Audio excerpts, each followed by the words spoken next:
Hello friends, जैसा कि आप सब भी जानते हैं कि मैं हर संडे को अपनी माँ के अकाउंट से किया गया जो 10,000 रुपये का SIP है उसे शेयर करती हूँ, उसकी वीकली अपडेट देती हूँ। तो उसी सीरीज़ का ये 5th वीक है, 5वां सप्ताह है।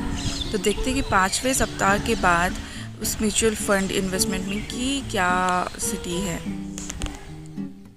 तो जैसा कि आप देख रहे हैं कि 5 हफ्तों के बाद जो मेरी इन्वेस्टेड अमाउंट है वो हो चुकी है 10,750 रुपये की, जिस पे मुझे अभी टोटल रिटर्न्स 5.07% यानी 545 रुपये का रिटर्न्स मिल रहा है। इसमें सबसे ज़्यादा रिटर्न्स परसेंटेज वाइज देखें तो निपॉन इंडिया स्मॉल कैप में दिया है, जिसमें 8.2% का रिटर्न है, टोटल 33 रुपीज़ है। उसके बाद UTI निफ्टी नेक्स्ट 50 में भी 8.2% का रिटर्न है, जो कि 82 रुपीज़ है। And Tata small cap fund में 6.3% का रिटर्न है, जो कि 94 रुपीज़ है।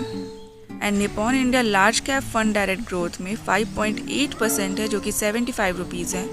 HDFC focused 30 fund direct growth में 5.2% का रिटर्न है, जो कि 78 रुपये हैं। और Canara Robeco blue chip equity fund direct growth, इसमें कि 4.8% का रिटर्न है, जो कि 50 रुपीज़ के आसपास है।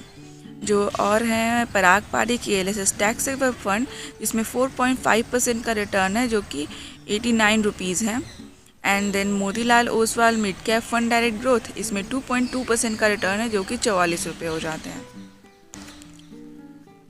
अब इसमें बहुत सारे SIPs अभी जो मैंने, जैसा कि SIP मेरा प्लान था कि मैं डेली बेसिस पे SIP करती हूँ। जैसे 10,000 है तो मैंने टोटल 32 SIPs किए हैं। 10,000 को मैंने 32 SIP में तोड़ा है, जो कि महीने के हर दिन जाते रहते हैं। किसी दिन कोई किसी और का है, किसी दिन किसी और का है, तो बट हर दिन ऐसा है कि कुछ ना कुछ लगता है। तो अब पोर्टफोलियो एनालिसिस देखते हैं। तो 1 मंथ ही लगभग हुए हैं, तो ज़्यादा कुछ खास इसमें दिखाई नहीं पड़ रहा। सारे इक्विटी जो जितना भी इन्वेस्टमेंट है वो सब इक्विटी में 100% है। अब मार्केट कैप देखेंगे तो मेरा ज़्यादातर जो है वो मनी जो है वो लार्ज कैप में लगा हुआ है, जो कि 66.76% है। क्योंकि ये लार्ज कैप में ज़्यादा इस वजह से है क्योंकि ये मैंने 45+ ईयर्स को देख कर लगाया है, तो स्टेबिलिटी ज़्यादा फोकस की है मैंने। उसके बाद थोड़ा मिड कैप में लगाया है 21.56% और स्मॉल कैप में 11.67% लगाया है। स्मॉल कैप में ग्रोथ अपॉर्चुनिटीज़ रहती हैं, बट वो ज़्यादा कंपैरेटिवली लार्ज कैप के कंपैरेटिवली में ज़्यादा थोड़ा रिस्की रहता है।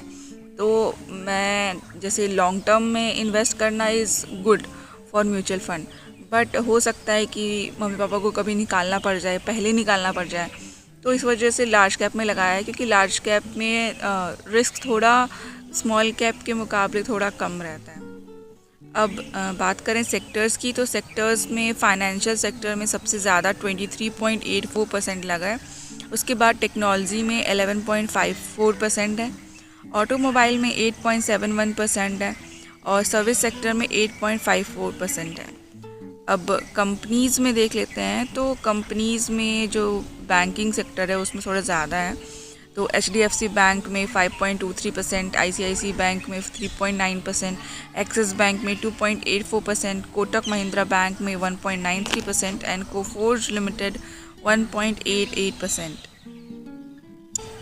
उसके बाद Bajaj Holdings 1.83%, Persistent Systems Limited 1.79%, Maruti Suzuki India 1.62%, HCL 1.53%, Infosys 1.44%, Kalyan Jewellers 1.34%, Reliance Industries 1.27%, Coal India 1.24%, Power Grid Corporation Limited 1.16%, ITC Limited 1.11%, Mahindra and Mahindra Limited 1.08%, Maharashtra Scooters 1.07%, State Bank 1.06%, TCS 1%, InterGlobe Aviation 0.98%, Max Healthcare Institute भी 0.91%।